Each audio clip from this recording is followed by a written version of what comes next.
Nolite diligere mundum. Não ameis o mundo passa, mas aquele que faz a vontade de Deus permanece eternamente. Pelo sinal da Santa Cruz, livrai-nos Deus, nosso Senhor, dos nossos inimigos, em nome do Pai, do Filho e do Espírito Santo. Amém. Podemos nos sentar um momento? Reverendíssimo Padre Silvano, nosso pároco, Padre Júlio, que ajuda aqui essa cerimônia do nosso novenário solene, Padre Fábio, que atende às confissões, caríssimo Rafael, seminarista, prezadas religiosas, nossas irmãs, meus amados irmãos em nosso Senhor Jesus Cristo, hoje de modo especial, nossos jovens, Grupo Jovem São João Paulo II, nossos paraninfos, também os fiéis das capelas de São Brás e de Santo Antônio. São João, dirigindo-se, é claro, a toda a igreja, mas sobretudo aos jovens, dizia essa palavra, escrevia uma de suas cartas. Escreva a vós, porque tendes o vigor da juventude. Não ameis o mundo, nem aquilo que está no mundo. O mundo passa, mas aquele que faz a vontade de Deus, esse permanece eternamente. De igual modo, hoje eu me dirijo a toda a nossa igreja, é verdade, mas principalmente aos nossos paraninfos, os jovens, também os fiéis daqui das nossas capelas de São Brás e de Santo Antônio. Nolite diligere mundum, não ameis o mundo passa. Aquele que faz a vontade de Deus, ao contrário, esse permanece eternamente. Nós não fomos feitos, caríssimos irmãos e irmãs, para essa terra. Somos aqui apenas viajantes. Estamos no meio do caminho. Aqui é passagem. Nós saímos de Deus e para Ele temos de voltar. Temos que voltar a Ele, seguindo os passos dele que nos mostrou o caminho. E se observarmos bem o caminho que fez nosso Senhor para abrir-nos as portas do céu e para lá nos conduzir, para lá nos introduzir, nós observaremos suas pegadas, manchadas no chão com seu sangue. Porque nós pregamos a Cristo Jesus, o bom Senhor, crucificado. Nós, meus amados irmãos, pregamos Jesus crucificado, escândalo para os judeus, loucura para os pagãos. E se nós queremos nos unir a Cristo no céu, na sua glória, devemos passar também pelos nossos sofrimentos na vida presente. Isso entenderam os santos mártires, os santos todos, confessores, santas virgens, mas se entregaram de modo mais perfeito os mártires, unindo o seu sofrimento ao sofrimento de Jesus na cruz. Que consolação para nós, meus amados irmãos e irmãs, a nossa novena do bom Jesus crucificado, onde nós podemos voltar nossos olhos, ainda uma vez mais, com maior atenção, para nosso Senhor pendente na cruz. Aqui, nós somos verdadeiros agraciados. Pertencemos a essa paróquia, pertencemos aqui a esse lugar tão belo, onde a mera contemplação da igreja pode trazer para nós aquelas realidades que nós cremos e que tomam forma, transformam-se belamente em cores vivas aqui na nossa igreja. Rezar aqui é fácil, prestar atenção às coisas de Deus aqui é fácil, porque tudo e todos os lugares para onde nós olhamos nos remete a Deus. As ogivas desse prédio magnífico, as pinturas, os seus vitrais, tudo aqui conduz a Deus. Tudo aqui tem a nosso Senhor Jesus crucificado no centro. E assim deve ser também nas nossas vidas. Tudo deve conduzir a Deus. Tudo deve conduzir a nosso Senhor Jesus crucificado no centro dos nossos corações. Um vitral em particular aqui conduz-nos a olharmos para o céu e para a entrega dos santos mártires, para a entrega daqueles mais valorosos seguidores de nosso Senhor que uniram o seu sofrimento ao sofrimento do bom Jesus crucificado. Aqui nós temos, por exemplo, retratada a morte de São Pedro, apóstolo, que de ponta cabeça, de cabeça para baixo, foi também crucificado como nosso Senhor. Mas não exatamente como nosso Senhor, porque não se achou digno, não quis morrer igualmente ao nosso Senhor, não se achou digno de morrer igualmente a Jesus, mas quis padecer ainda mais, estar de ponta cabeça. Aqui também nós vemos o martírio do primeiro cristão, seguidor de nosso Senhor, Santo Estevão. Nesse vitral maravilhoso, nós vemos que alguns anjos preparam-se para entregar-lhe a palma do martírio, o prêmio da vida eterna no céu, de conduzi-lo à vida eterna no céu. E Santo Estevão que olha para o alto e diz, aqui, em cores vivas, nós escutamos praticamente aquelas palavras dos Atos dos Apóstolos. Video celos apertos, vejo os céus abertos, e o Senhor, à direita de Deus Pai, para me entregar o trono que me foi preparado desde a eternidade. Assim também, meus amados irmãos, todos os santos mártires que nós temos, os primeiros mártires que fecundaram a terra de Jerusalém a seu tempo, com o seu sangue derramado. E ali germinou a fé, expandindo-se até Roma, e em Roma a fé germinou também com o sacrifício de outros mártires, até que isso se espalhasse através do império a todos os 4 cantos da terra. Hoje também a Sagrada Liturgia comemorou e nos fez relembrarmos o sacrifício daqueles mártires macabeus, unidos filhos à sua mãe, que mesmo sem conhecerem a Jesus Cristo, na esperança jubilosa da vinda do Redentor, entregaram a sua vida pelo Deus verdadeiro.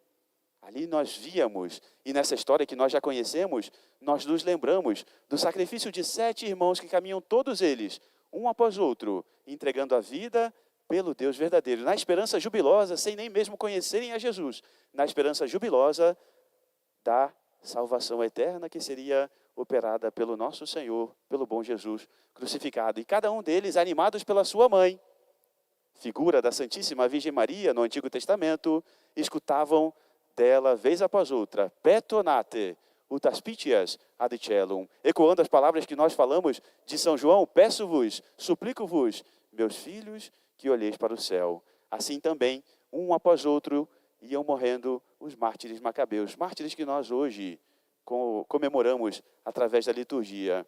E se esses mártires fecundaram a sua terra com o seu próprio sangue, fazendo germinar ali a fé, nós também, caríssimos irmãos e irmãs, não recebemos a fé sem que fosse derramado sangue para que nós assim tivéssemos fecundados os nossos corações e as nossas almas com o sacrifício de alguns santos mártires também, que deram a sua vida para a glória de Deus. Santo Inácio de Azevedo e outros companheiros seus, que deram a vida pela terra de Santa Cruz, deram a vida pela nossa pátria, deram a vida para que nós tivéssemos a fé e nós também, recebendo o batismo, tivéssemos a porta dos céus abertas para nós. Inácio de Azevedo, sacerdote jesuíta, veio ao Brasil uma primeira vez, mas percebendo aqui a grande necessidade de missionários, percebendo que aqui, uma terra vastíssima, e o pouco conhecimento que o povo tinha de Deus, até mesmo das coisas mais básicas da lei natural, porque os índios viviam num paganismo verdadeiramente concreto, voltou a Portugal para conseguir lá alguns outros missionários que viessem com ele pregar aqui na terra de Santa Cruz. Seminar o solo da terra de Santa Cruz com a pregação do Evangelho. E assim, encontrando lá os seus companheiros, voltaram para cá, para a terra de Santa Cruz, ou melhor, fizeram o caminho de volta, mas, naquele tempo, o protestantismo já também se disseminava na Europa. O protestantismo que impedia ou tentava, desejava impedir a pregação da palavra de Deus, do verdadeiro Senhor Jesus crucificado em toda a terra. O protestantismo fazia também a sua fronte para impedir a pregação dos missionários aos 4 cantos do mundo, os missionários católicos aos 4 cantos do mundo. Enquanto faziam a viagem ao Brasil, Santo Inácio de Azevedo e os seus 40 companheiros foram interceptados em meio mar por um navio protestante, um navio pirata protestante que intentava impedir verdadeiramente a pregação do Evangelho nas terras novas, na nova terra, onde vinham espalhar a palavra de Deus os missionários católicos. Sendo interceptados, por aqueles homens verdadeiramente decididos a fazerem qualquer coisa para sufocar o nome de Jesus. Entrando na nau de Santo Inácio, onde estava Santo Inácio e seus companheiros, foram martirizando, um após outro, dos nossos missionários que tentavam chegar aqui para pregar-nos o Evangelho. Muitos foram passados ao fio da espada, outros foram mortos a machadadas, alguns ainda foram jogados e lançados no mar, ainda vivos. E eles todos tentavam chegar no chefe, no líder daquela peregrinação em direção à terra de Santa Cruz. E chegaram até Santo Inácio de Azevedo, que na proa do navio segurava um ícone de Nossa Senhora, a Salus Populi Romani, a salvação do povo romano, um ícone de Nossa Senhora muito tradicional em Roma, conservado em Roma, do qual ele conseguiu a autorização do Papa São Pio V para fazer uma réplica e trazer aqui a terra de Santa Cruz, fazendo para si mesmo um ícone da Salus Populi Brasiliani, salvação do povo brasileiro. Ele segurava com verdadeiro amor o ícone de Nossa Senhora, e assim foi encontrado por seus algozes, assim foi encontrado por seus carrascos, e com Nossa Senhora nos braços, foi martirizado, agarrado a ela. E é claro, o seu sangue a escorrer do navio, junto com o dos seus companheiros, tocou as águas das margens brasileiras e também chegou às praias do nosso país, fazendo fecundar aqui o nosso solo com o seu sangue derramado, e aqui a fé pôde crescer, regada pelo sangue dos nossos mártires. Nossa Senhora, que nos braços de Santo Inácio de Azevedo, como que repetia para ele o que aquela piedosa mulher do Antigo Testamento dizia para os seus filhos: suplico-te, meu filho, que olhes para o céu. Não contemples a espada de dor que há de te transpassar, mas olha para o céu, olha para o prêmio que te espera no céu. Olha para tudo aquilo que está reservado no céu. Não ameis o mundo, nem aquilo que está no mundo. O mundo passa, mas aquele que faz a vontade de Deus permanece eternamente. Assim nós também, caríssimos irmãos e irmãs, somos chamados a fecundar o lugar onde nós estamos, habitamos, o lugar em qual nós estamos inseridos, talvez não com o nosso sangue, mas certamente com o suor do nosso rosto, com o suor do nosso trabalho, com o suor da nossa vida entregue ao Senhor bom Jesus crucificado. Hoje, na nossa terra, não é proibido ainda, graças a Deus, a prática da nossa religião, como é ainda hoje em muitos outros lugares do mundo. Então, provavelmente, certamente, nós não chegaremos a ter a glória de derramarmos o nosso sangue por amor a Deus, mas que nós derramemos a nossa vida, que nós derramemos o suor do nosso rosto, que nós entreguemos a disponibilidade de todas as nossas ações, a disponibilidade do nosso sofrimento sincero em união com o Senhor bom Jesus, para que o nosso sofrimento possa tocar os corações, possa fazer germinar na nossa terra e onde nós estamos, possa fazer germinar na nossa terra a verdadeira fé. Nosso Senhor não nos chamou para a mediocridade, Ele nos chamou para a verdadeira santidade, para a entrega de vida. O mesmo testemunho dos santos mártires é o testemunho que nós somos chamados a dar também no nosso contexto. Martírio é propriamente uma palavra grega que, traduzida para o português, nós poderíamos dizer testemunho. Nosso martírio é nós fazermos todas as coisas por amor a Deus, suportarmos os nossos sofrimentos, o sofrimento da nossa vida presente, talvez o nosso exercício cotidiano das nossas obrigações, talvez os defeitos do nosso próximo, talvez as tentações que nos assaltam, as nossas próprias dificuldades no seguimento de nosso Senhor, tudo isso nós suportarmos como o nosso martírio, como o nosso derramamento de sangue cotidiano, para nós nos unirmos a Jesus, para nós nos santificarmos e assim nós fecundarmos toda a terra com o amor do Senhor, com a palavra de Deus, tendo sempre presente essas palavras: o mundo passa, mas aquele que faz a vontade de Deus, esse permanece para sempre. Não amemos o mundo, nós estamos aqui de passagem, e a nossa passagem, o nosso caminho que conduz ao céu, a chave que abre as portas do céu é a cruz do Senhor, a qual nós precisamos nos unir com os nossos sofrimentos. Ah, meus amados irmãos, nós somos chamados a esse verdadeiro martírio cotidiano. Nós somos chamados, talvez, ao martírio da nossa reputação. Quando zombam de nós, por sermos católicos, por sermos verdadeiros seguidores do Senhor crucificado, que é escândalo para os judeus e loucura para os pagãos, ainda hoje, nós somos chamados a fazermos o sacrifício, a sofrermos o martírio das nossas próprias vontades em favor do nosso próximo. Nós somos chamados a sofrermos o martírio cotidiano da entrega da nossa vida, na nossa vocação. Hoje, 1º de agosto, é o início do mês vocacional. É o início do mês em que nós vamos refletir sobre as vocações, sobre a entrega da nossa vida, para que nós façamos a vontade de Deus também na nossa história. Aqui, caríssimos irmãos e irmãs, nós somos convidados a relembrar. Talvez nem todos aqui presentes sejam chamados à vida consagrada no sacerdócio, mas alguns são. Onde estão esses? Onde estão os nossos jovens dispostos a entregarem a vida por Deus? Talvez nem todas as nossas moças sejam chamadas à vida consagrada, à vida religiosa, mas algumas são. Cadê as nossas moças que estão dispostas a entregarem a vida a nosso Senhor, ao Imaculado Coração de Maria, na vida religiosa? Onde estamos, ó, meus caros jovens? Onde estamos, caríssimos irmãos e irmãs? Onde estão aqui aqueles dispostos a entregarem a vida no santo matrimônio cristão, prontos a terem famílias verdadeiramente católicas e assim seminarem no mundo, assim transmitirem no mundo, através das suas famílias, a verdadeira fé, assim abrindo as portas para novos membros da comunidade do corpo de Cristo, através do batismo, através da recepção dos sacramentos? Onde estamos, meus amados irmãos? Onde queremos chegar? Se é no céu, devemos estar dispostos a fazermos o sacrifício da nossa própria vida.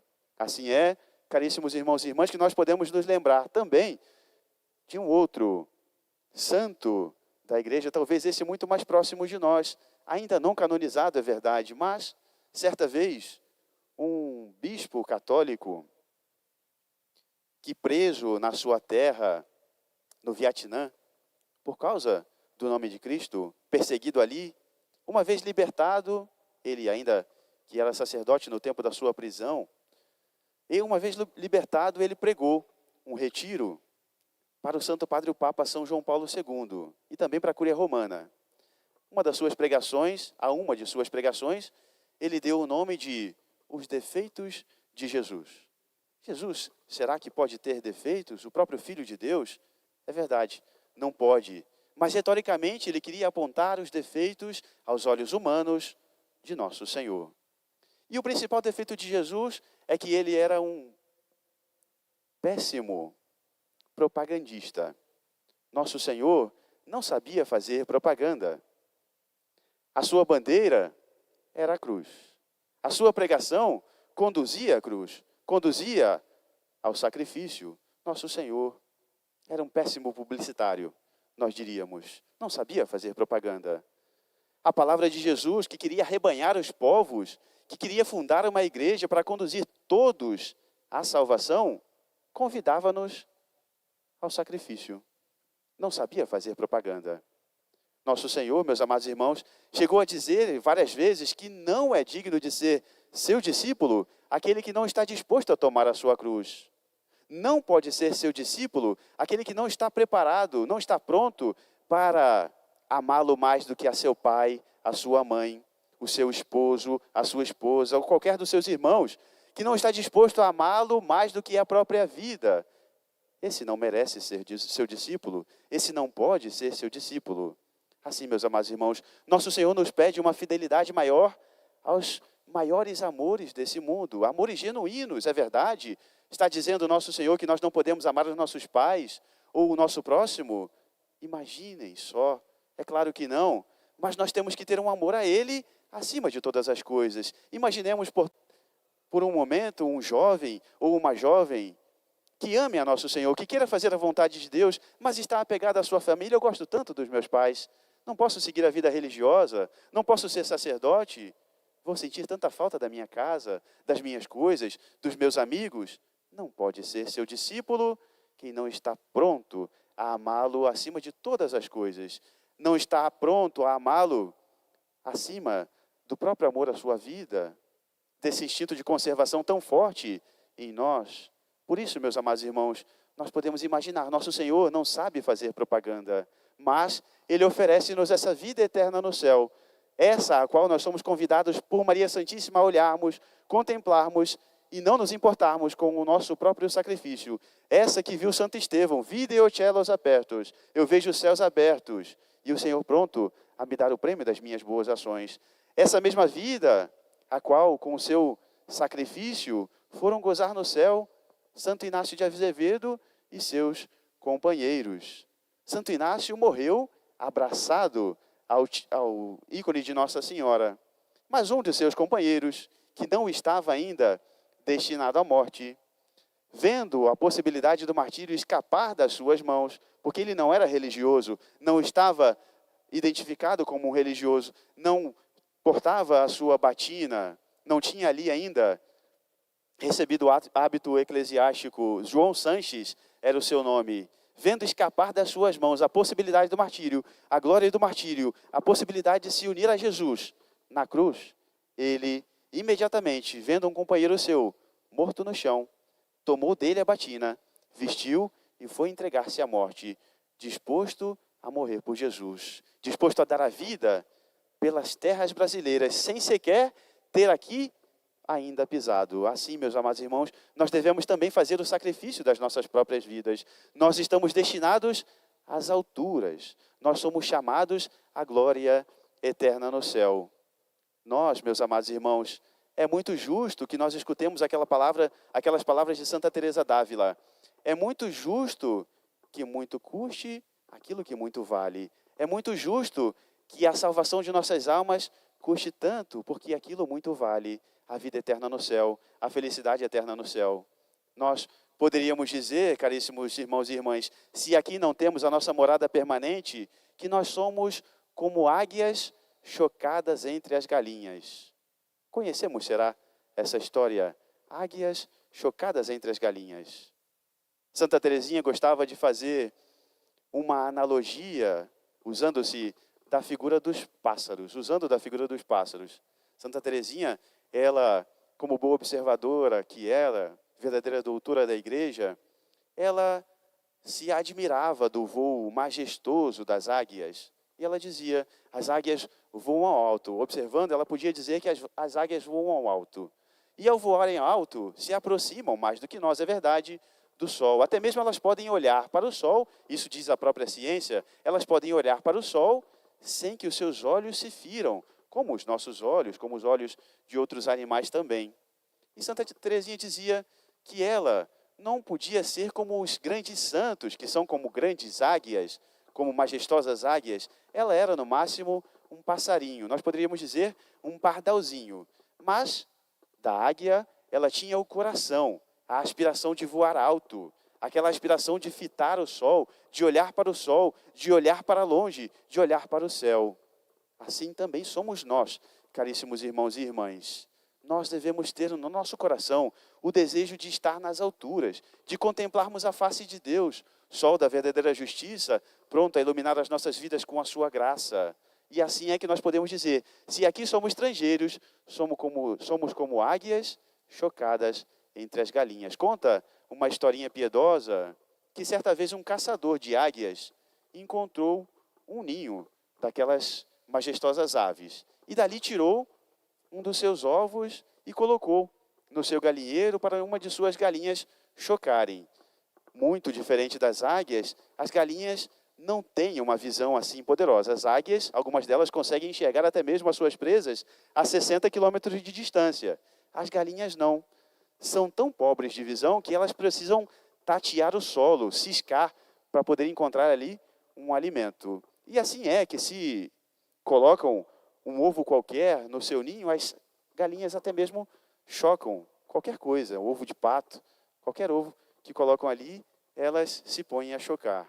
E de fato, aquela galinha chocou os seus ovinhos e ali nasceram alguns pintinhos e aquela águiazinha, uma águiazinha entre as galinhas.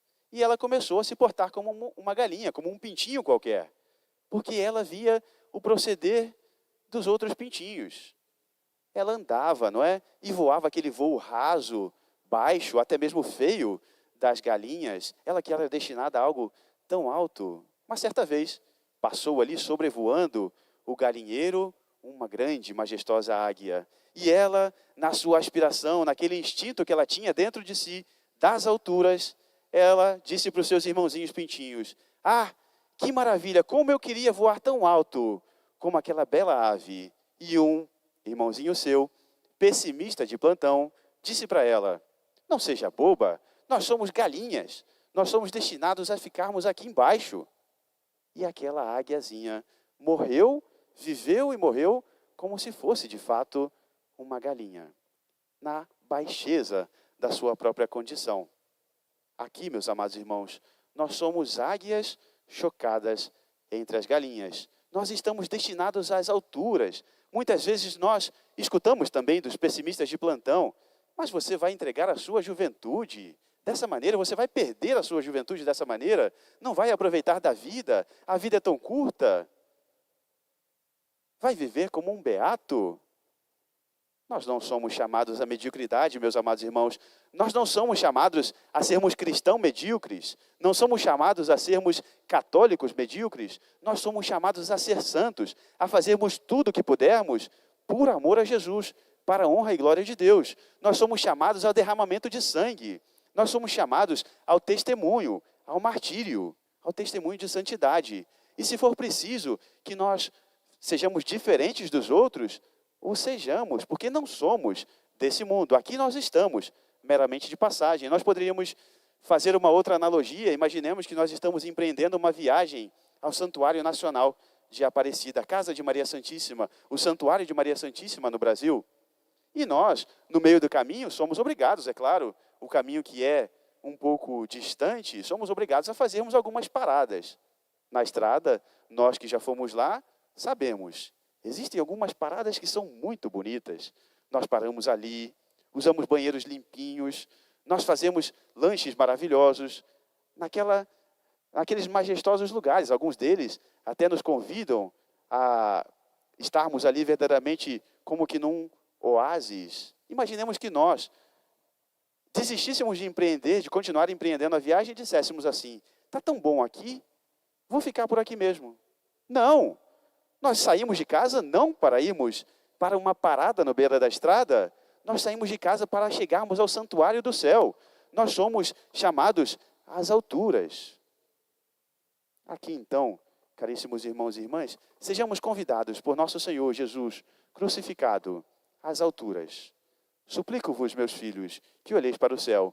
O sofrimento da vida presente é a nossa união com Jesus. E dizia a grande santa de Calcutá: o sofrimento não é mais que um beijo de Jesus na cruz.